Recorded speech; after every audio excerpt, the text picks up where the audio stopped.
بسم الله الرحمن الرحیم. الحمد لله والصلاة والسلام على رسول الله وعلى آله وصحبه اجمعین و من تبعهم بإحسان إلى یوم الدین. دوستان عزیز، سروران گرامی، السلام علیکم و رحمت الله و برکاته. خداوند متعال در سوره زخرف آیه 10 می فرماید: اعوذ بالله من الشیطان الرجیم الذي جعل لكم الارض مهدا وجعل لكم فيها سبلا لعلكم تهتدون.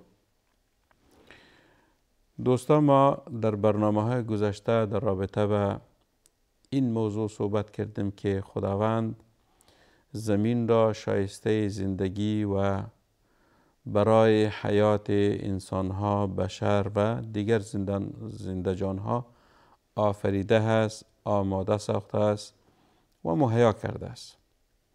زمین همون جایی است که ما در اون زندگی میکنیم و دیگر مخلوقات خداوند هم در روی زمین زندگی میکند.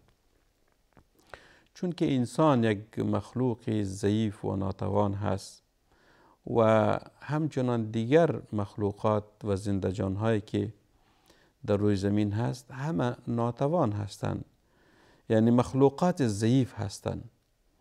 به این معنی است که این مخلوقات نیاز دارد به خالقشان که نخستین چیز برای زنده جانها چیز موضوع رزقشان است که هر زنده جان به خوراک و نوشاک و تنفس نیاز دارد.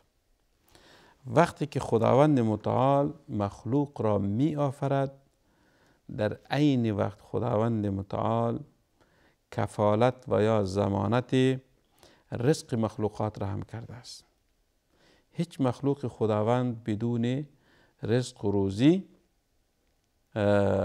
از رزق و روزی خدا محروم نمیماند. قسمی که خداوند او را آفریده است، رزق و روزی از او را هم برایش آفریده و مهیا کرده است. این یک بعد از ابعادی است که خداوند متعال زمین را شایسته زندگی برای حیات و زندگی زنده جانها مهیا ساخته است. موضوع دومی را که ما در برنامه گذشته دوستا خدمت شما عرض کردیم، تعادل دمای خورشید یا آفتاب. آفتاب یکی از مخلوق خداوند است که مستقیما با زمین ربط دارد. خداوند متعال دمای آفتاب را متعادل برای ما میفرستد، برای اهل زمین، ولو که درجه حرارت آفتاب خیلی زیاد هست، ولی خداوند متعال این درجه حرارت آفتاب یا خورشید را به شکل متعادل برای ما انسانها و زنده جانها و برای زمین میفرستد. به شکل متعادل، نه زیاد باشد که سبب حریق و سوختن یا سوختاندن شود و نه کم هست که سبب انجماد و سردی زنده جانها شود. پس این موضوع چی میگوید؟ موضوع متعادل، یعنی موضوع تعادل دمای آفتاب یا خورشید. موضوع سومی را که در برنامه گذشته دوستا خدمت شما عرض کردیم، تعادل جاذبه زمین بود. تعادل جاذبه زمین، وقتی که دمای زمین هم متعادل باشد، همچنان جاذبه زمین هم متعادل هست، در مسیر معین حرکت می کند. زمین در یک مسیر معین حرکت می کند که از او نه فرار می کند و نه توقف می کند، بلکه باید در حال حرکت باشد. این هم یکی از تفاسیر آیه قرآنی است که خدمت شما تلاوت کردیم که خداوند متعال فرمود الذی جعل لكم الارض مهدا. خداوند زمین را مهد قرار داده است. مهدن یعنی مثل که مفسرین میگوید مراد از مهدن گهواره هست، یعنی زندگی و محل آرامش شما ای انسان ها. مثل که ابن کثیر رحمت الله علیه در تفسیرش میگوید که منظور از مهد جای قرار و آرامش است که می توانید روی آن ایستاده بخوابید و یا سفر کنید. این موضوعاتی بود که در برنامه گذشته خدمت شما عرض کردیم. موضوعی را که امروز خدمت شما عرض میکنیم تعادل 4 فصل هست. تعادل 4 فصل هست. بحث در ایست که خداوند متعال میگوید زمین را برای شما گهواره قرار دادیم، مهدن قرار دادیم. مهد باز مفسرین تفسیر کردن و تفسیرش واضح است. یکی از همین تفاسیری که به همین آیه ربط دارد که خداوند متعال زمین را مهدن قرار داده است، است که تعادل 4 فصل. 4 فصل. هر سال 4 فصل دارد و هر فصل برای خود ویژگی های دارد، یک تصویر خاصی دارد، یک صورت خاصی دارد که ما او را از همین تصویر بیرونیش او را میشناسیم. مثلا وقتی که بهار می شود 4 فصل چی میگوید؟ یعنی هر سال 4 فصل دارد. وقتی که بهار می شود همه چیزها می روید، سبزه ها می روید، گل ها می روید، جهان سرسبز می شود، شاداب می شود، خرم می شود. این چیز فصل بهار هست. بعد از فصل بهار فصل تابستان هست که او را فصل گرما می گوید. یعنی این فصل که است یا این موسم که است، در این موسم یعنی تصویرش است که میوه ها به مرحله پختگی می رسد، یعنی میوه ها پخته می شود. چون که موسم گرما هست، در اینجا همگی به مرحله پختگی می رسد و درجه حرارت هم کم بیشتر می شود نسبت به فصل بهار که او را در زبان عربی صیف می گویند، فصل الصیف. بعد از فصل تابستان فصل خزان می آید. خزان به این معنی است که دیگر یعنی خزان تقریبا عکس فصل بهار و تابستان است. دیگر یعنی تصویر همین کره زمین که ما بالای آن زندگی میکنیم او چی میشود؟ او عکس بهار و تابستان میشود. برگ ها زرد میشود، میریزند، دیگر همون زیبایی های درختان و گل ها باقی نمیماند. دیگر بعد از فصل خزان یک فصل دیگر است که فصل خزان آماده از او می باشد که او را فصل زمستان میگویم.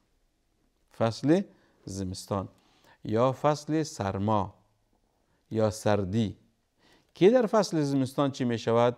دیگر در اونجا برف می بارد، باران می باشد، هوا سرد می باشد. پس این 4 فصل خداوند متعال آفریده است به شکل متعادل. در این 4 فصل تعادل خداوند متعال چی کرده است؟ آفریده است که این 4 فصل باید به شکلی باشد که انسان ها و زنده جان ها از او اذیت نشوند. به شکل متعادل هست این 4 فصل. ببینید وقتی که ما گفتیم فصل بهار به معنای چیز؟ به معنای سرسبزی، خرمی و شادابی.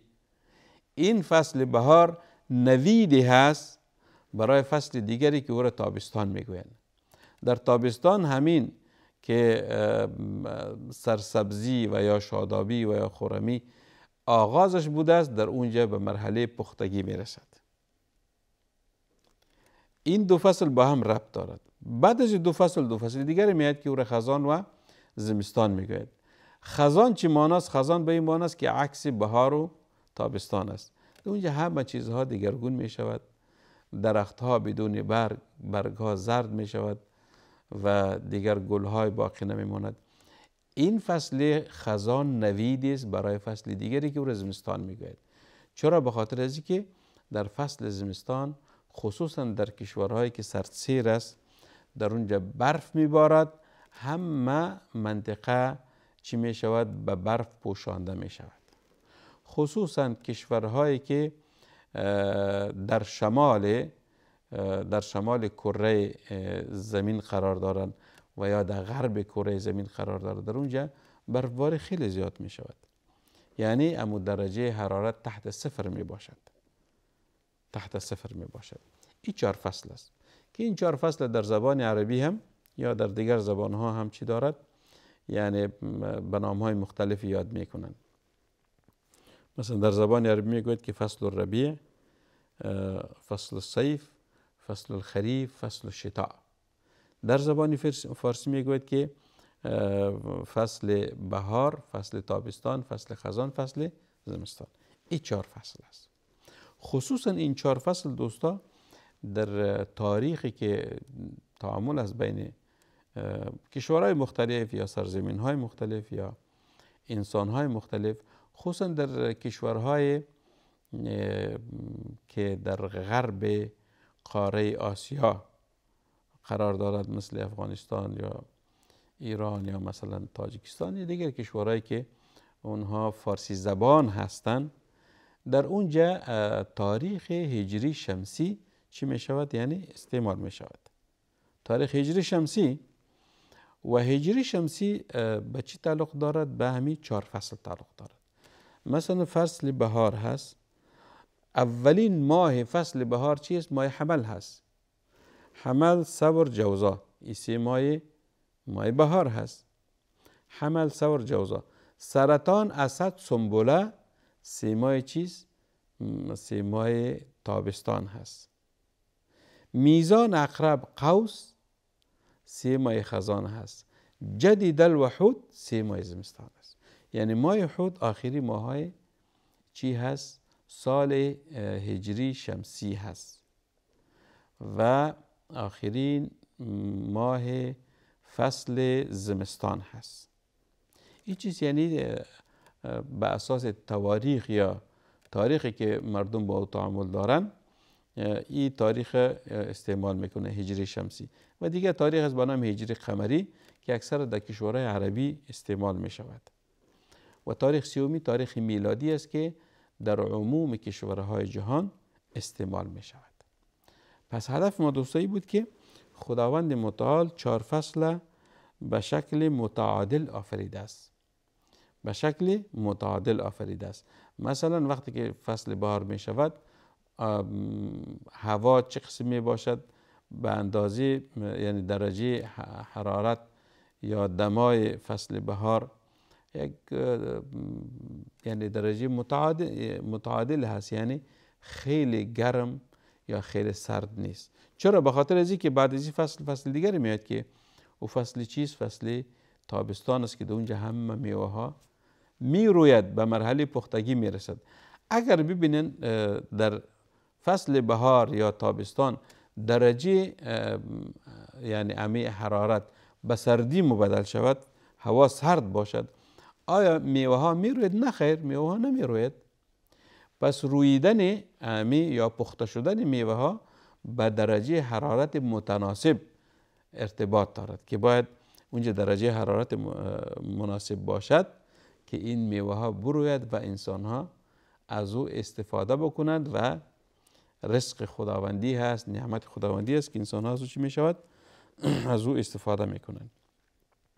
پس در طول فصول آن را متعادل و در حد متوسط و سازگار با حیات انسان قرار داده است و نعمت خود را بر انسان ها خداوند متعال تکمیل نموده است.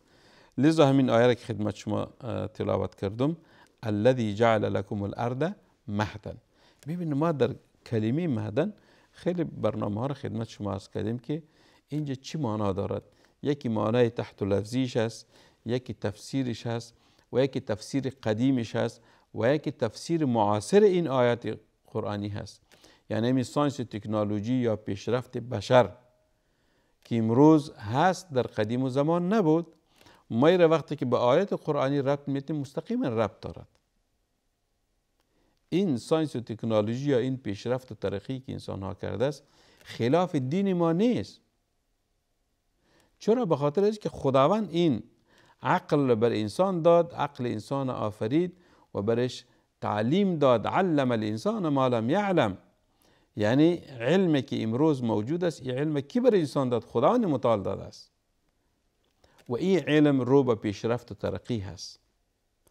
پس اگر ساینس است یا مثلا اگر دیگر علومی است که انسان ها به او دسترسی پیدا میکنن و دو نوآوری هست، چیزهای جدیدی هست، این با دین ما هیچ اختلافی نداره. خاصتا وقتی که در اونجا نصوص شرعی موجود باشد، این در حقیقت تفسیر همون نصوص قرآنی هست. پس خداوند متعال فرمود که الذی جعل لکم الارض مهدا. مهدا یعنی همین معنی شد که زمین را خداوند متعال گهواره قرار داده است و محل آرامش شما ای انسان ها. زمین محل آرامش شما است ای انسان ها و در آن راههای را به وجود آورده است تا اینکه راهنمود شوید. و جعل لکم فیها سبلا لعلکم تهتدون. قسمی که در آغاز صحبت‌ها گفتم که ابن کثیر رحمت الله علیه در تفسیرش میگوید که مراد از مهدن یا منظور از مهد جای قرار و آرامش است که می توانید روی آن استاده یا بخوابید یا سفر کنید. این معنای آرامش است. هرگاه این آرامش در یک جای موجود نبود او مهدن نیست. اگر شما کمی به حالت عکسی زمین فکر بکنین، مثلا اگر حالت عکسی زمین به شکل می بود که درجه دمای زمین یا خیلی گرم می بود یا خیلی سرد می بود، آیا زمین قابل زیست یا زندگی بود؟ نخیر. انسان ها دوز نمی کردن. اگر درجه حرارت خیلی بالا بره یا خیلی پایین شوه، اگر پایین شوه انسان ها به مرحله یا زندجان ها به مرحله انجماد می رسند، منجمد می شود از شدت سردی. و یا اگر درجه حرارت به مرحله بالایی برسد، انسان ها یا دیگر زندجان ها به مرحله چی؟ به مرحله سوختاندن یا حریق می رسند. می سوزه هر چیز در روی زمین می سوزد. مثل که در بعضی کشورها که در نزدیک خط استوا هستند، اونجا بعضی اوقات درجه حرارت خیلی بالا می رود. اگر به 55 برسد در اونجا منجر به حریق می شود که اون مناطق چی می شود؟ به حریق می شود و در اونجا آتش سوزی های صورت می گیرد. آتش سوزی های صورت می گیرد که سبب اذیت یا ضرر انسان ها می شود. پس این معنای چی؟ معنای مهدنه که خداوند متعال در قرآن کریم برای ما بیان نمود و هدف مهدن امیست که زمین جای آرامش هست. خداوند متعال هر چیز را بالای زمین و در زمین متعادل آفریده است تا ما انسان ها در روی زمین زندگی آرام داشته باشیم و هیچ اذیت نشویم.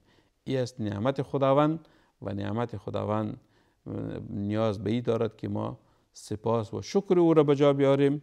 چرا؟ به خاطر از اینکه شکر نعمتت افزون کند و کفر نعمت از کفت بیرون کند.